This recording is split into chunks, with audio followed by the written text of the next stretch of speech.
Oke, hari ini kita ketemu lagi.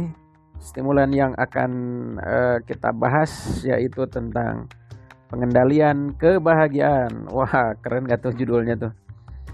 Ini diangkat karena tampaknya ini urgen, penting karena semua orang ingin merasakan kebahagiaan, apalagi kebahagiaan instan, ya.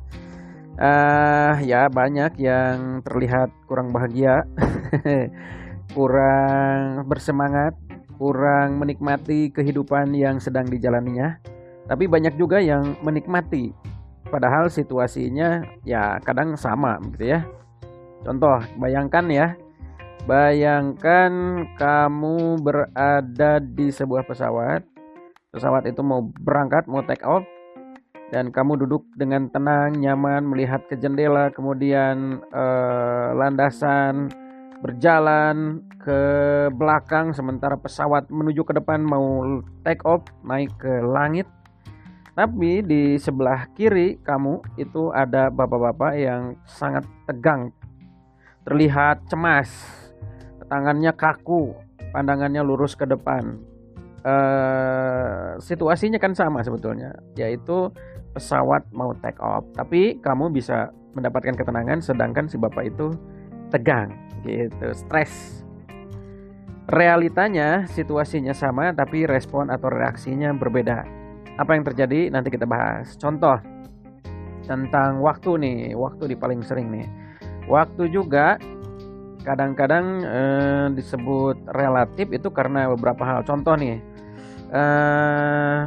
kalau misalnya kamu sedang menunggu seseorang, padahal menunggunya itu mungkin hanya 10 menit, itu akan terasa lebih lama, apalagi kalau yang ditunggunya tidak memberikan kepastian ya begitu ya, dibandingkan 10 menit yang kamu habiskan dengan orang yang kamu sayangi, bercanda apa dan segala macam, tiba-tiba waktu habis gitu ya, nggak kerasa.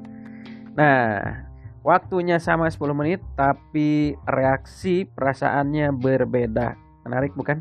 Oke, ya, ada perbedaan di sana. Atau misalnya sedang mendukung tim sepak bola yang sedang kalah, ada perpanjangan waktu. Buat kamu yang kurang pede dengan perpanjangan waktu itu, ya mungkin akan terasa lama karena ingin cepat selesai gitu ya.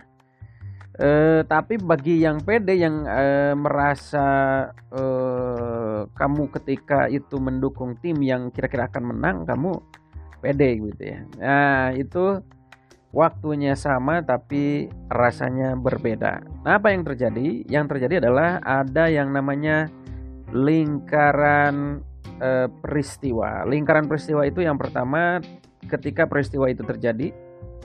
Yang kedua ketika peristiwa itu diterima oleh pikiran, kemudian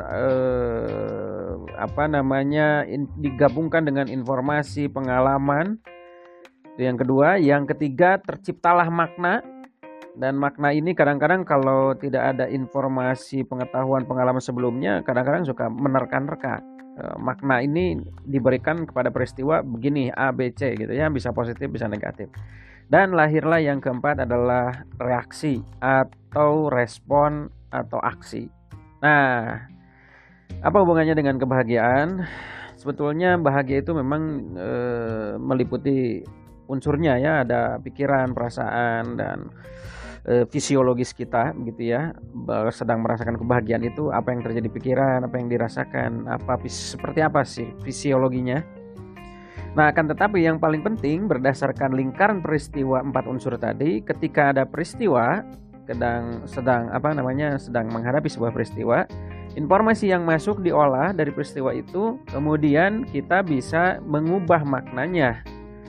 Kalau di dalam NLP disebut reframing ya, membingkai ulang sebuah peristiwa, maka dari makna yang baru, yang lebih positif dan lebih baik, itu akan menghasilkan reaksi atau respon yang lebih baik pula. Nah, gitu ya. Dari 4 itu kita belajar sekarang ketika ada peristiwa, kita terima, kita interpretasikan, kita reframing, kita bingkai dengan makna yang lebih baik, maka reaksi dan respon akan lebih baik lagi.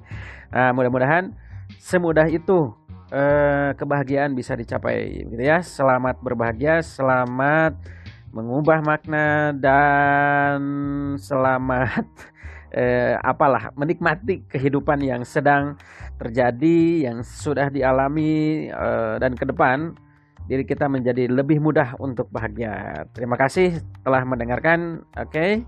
Sukses untuk Anda semua. Sip.